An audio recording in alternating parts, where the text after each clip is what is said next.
નમસ્કાર, આપનું સ્વાગત છે ગુજરાત નોવા ચેનલ ઉપર અને હું છું આપની સાથે પત્રકાર કાજલ સુવા. પડદરીમાંથી ખેડૂતોનો રોષ ફરીથી વીજ લાઈન મુદ્દે ઉઠ્યો છે અને થોડો ઘણો નહીં 5000 ખેડૂતો મામલતદાર કચેરીએ ભેગા થયા છે. આવેદનપત્ર આપ્યું છે કે બજાર ભાવના 4 ગણા વળતર આપવામાં આવે. જો રાજસ્થાન સરકાર આપી શકે તો ગુજરાત સરકાર શા માટે નહીં?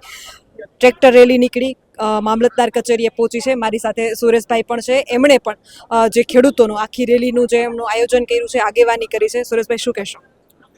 વીજલાઈન છે એના મુદ્દે તો બધા ભેગા થયા છે આપણે. તો આજે જેતપુર જે હાલે છે આંદોલન એને સમર્થન દેવા માટે છે કે જે અમારા ગામડામાં જે લાઈન આવવાની છે તો એને પૂરેપૂરો આને વળતર આપે. પડદરી તાલુકાના કેટલા ગામડાઓ અસરગ્રસ્ત છે અંદાજિત? અત્યારે 45 ગામ 52 ગામ છે. 45 ગામે ઓલરેડી પેપરમાં આવી ગયું છે. એમાં અત્યારે 7-8 ગામમાં નોટિસો આવી ગઈ છે. બીજું કે પડદરીમાં જમીનનો ભાવ શું ચાલે છે? જેવો પછી જગ્યા આવી પછી 3 કરોડથી માંડીને 5 કરોડ લગીને ભાવ હાલે. હવે સરકારે વાત કરી છે કે બજાર ભાવના બમણા, તો શું સરકાર 1 વીઘાના અહીંયા તો 3 કરોડ ભાવ હાલે, તો શું 6 કરોડના હિસાબે આપી શકશે? શું લાગે છે? નો જ આપે ને, એ તો મૌખિક બોલે, બાકી લેખિત કાંઈ આપતા નથી. આ તો કાયમના લોલીપોપ આપે જ છે.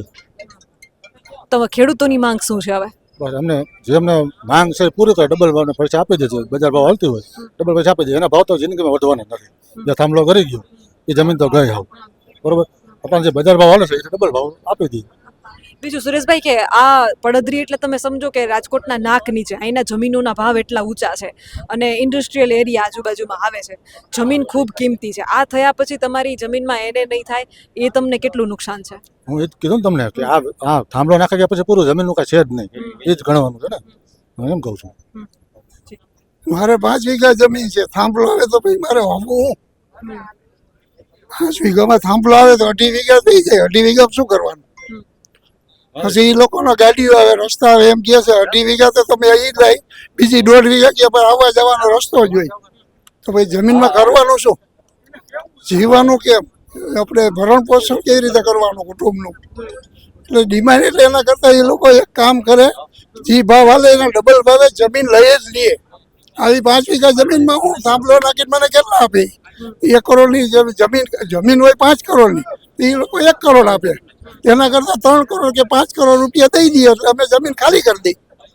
અને એને જે રાખવું એ રાખે, થાંભલા ખોલે, એની કાંડ કરે, જે કરવું એ કરે. અને આમ તો તમે જોવો ને તો અદાણીભાઈ પોતે આ લોકોની આયુ ન લેવી જોઈએ પોતાના પૈસા માટે થઈને. એ લોકો શું કરે છે કે હવે અનિલભાઈ આટલા પૈસા થયા તો હું આના કરતાં આટલા પૈસા કમાઉં. મૂડી લોકોનો જે આગળ આવવાનો છે, નકર રોટલો ખાવા તો એને ખોપેલી એવું ખૂટે એવું નથી. તો ખેડૂતો શું કામ કરે? એટલે અદાણી સાહેબે ખુદે આવીને કેવું છે, ખેડૂતો તમે શાંતિ રાખો, મારે તમારી જમીન જોતી નથી, મારે એવા પૈસા જોતા નથી. તમ તારે અમે આજથી થાંભલા નાખવાનું બંધ કરી દઉં અને તો મારી દુઆ જોઈ છે. દુઆ કરશે તો અને વધારે જશે, એના કુટુંબમાં શાંતિ થાય. આટલા બધા ખેડૂતોની બદુઆ લેશે તે સુખી થવાના છે? કોઈ દી સુખી ન થાય. અને ઉપર કુદરતનો ડર રાખો. એ તો પોતે પાછા હિન્દુ છે અને ગુજરાતી છે. અને ગુજરાતીનું નહીં રાખે તો કોણ રાખશે? અને વધારે પડતા થાંભલા ગુજરાતમાં જ આવે છે. એને તો આખા ભારતનો કોન્ટ્રાક્ટ રાખ્યો છે. તો બીજા ખેડૂતો છે, આ તો ઠીક છે ખેડૂત. અદાણી સાહેબ ખુદ આવે તો અદાણી સાહેબ અહીંથી જીવતા ન જાય, કારણ કે આ 5 લાખ માણસો છે. રેવા એક થોડ ધોળ મારે તો માન નાખે. આપણે એવું નથી કરવું. એને કે તમને દુઆ મળે એવું કામ કરો તો ખેડૂતોનો રાજીપો મળે, ખેડૂતોની દુઆ મળે, એના બાળકોની દુઆ મળે, એના કુટુંબની દુઆ મળે. તો તમે જોશો તમારા કુટુંબની અંદર શાંતિ થશે, તમારા બાળકો શાંતિ થશે. આ બધી દુઆ લે તો અદાણીભાઈ 2 વર્ષમાં પૂરું થઈ જાય. કારણ કે ઉપર વાળો કઈ રૂઠે એટલે કઈ લાકડી ન દેખાય નહીં. પછી કુટુંબમાં દીવો કરવા નો રહી. એના કરતાં શાંતિથી અદાણીભાઈને કે આવો ખેડૂતો વચ્ચે રહ્યો, થાંભલા માટે થઈને તમારા પૈસા અને તમે કમાવશો ને દિયો છો. કારણ કે તમે તો અમને દઈ દીધા, તમે તો 100 વર્ષ કમાવાના છે. તમારી 100 પેઢી આ થાંભલાની અંદર કમાવાની. તો કદાચ ખેડૂત 2 કરોડ કે 5 કરોડ માગે તો દઈ દે, અમે એને શું વાંધો? હું તો કહું પૈસા ન દો, ભાડા પેટે કરો કે ભાઈ મહિને તમને આટલા પૈસા દેવું કે આટલા રૂપિયા આપશું. તો ખેડૂતને ઇન્કમ થાય કે ભાઈ મહિને એનો દીકરો કમાતો એ ન કમાય, ખેતી કરે અને એનો પગાર એનો ચૂકતો થાય. એ રીતે કરે તોય થાય. આ તો એને એમ કે દાદાગીરી કરે. કારણ કે આપણે જઈએ છીએ પોલીસ પાસે તો બધા નિષ્ક્રિય છે અને એ લોકો બિચારા શું કરવાના છે? એના ઉપરથી ઓર્ડર છે કે ભાઈ આડા આવે અને તમે તગડો. પટેલ ખેડૂત છે એ કોઈ તગે જાય નહીં એટલે મારવાય પડે. એનો તો સિદ્ધાંત છે. અને અદાણીભાઈ બેઠા બેઠા ઓફિસમાં દાંત કાઢે, આ મજા આવી મજા આવી મજા આવી.